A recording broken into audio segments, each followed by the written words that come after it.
One man who thought he could help in the investigation was Jimmy Chilcutt, a police fingerprint expert based in Conroe, Texas. After seeing Jeff Meldrum on TV talking about these tracks, he contacted him.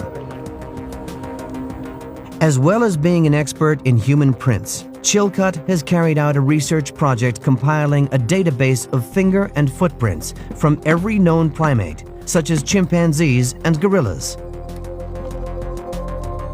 A footprint can provide as much information as a fingerprint. It's crucial evidence. Having studied primate prints and human prints for so long, I'm probably one of the few people in the world who know the difference between non-human primate and human primate. So I called Dr. Meldrum and I explained my special expertise and asked that if I could come up and examine or look at the castings that he had. Chilcutt began his examination of Jeff Meldrum's casts. But unlike Meldrum, who's an expert on the anatomy of the foot, Chilcutt focused on the fine lines on the foot surface. These are known as friction ridges and are the intricate lines whose shape and direction show up on footprints, just like the lines on fingerprints do. And when he examined one particular set of casts, he couldn't believe what he was seeing. I came across a cast that was cast in 1967 in Northern California.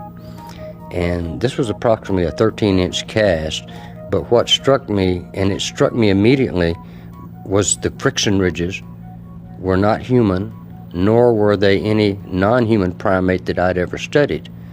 And looking at this, you could tell that this was a species in of itself, something new that we haven't studied before. Went into Dr. Meldrum's office and I said, Dr. Meldrum, come out to the lab.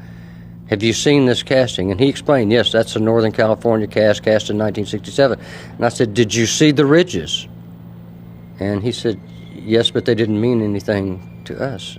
And I said, my God, this is absolute proof that there is an animal out there. The friction ridges on the feet of all known primates run diagonally. On human feet, the ridges go from side to side. But the lines on the prints taken from the Bigfoot casts were very different. They ran up and down the side of the foot. Then Chilcutt examined another set of Meldrum's casts. These were from footprints found in 1987 in Washington State, almost 700 miles away from the first set of casts he had just investigated. And he was amazed to discover they had exactly the same detailed characteristics as he had found on the casts from Northern California dating from 20 years earlier. In order for these castings to have been faked, number one, they would have had to have been faked by the same person, miles and miles apart, and 15 to 20 years later. That person would have had to use the same ridge flow pattern, the same texture. The probability of the castings that I've examined have been faked very, very unlikely, nearly impossible. For Chilcutt and Meldrum, there was only one possible conclusion. We have a primate in North America.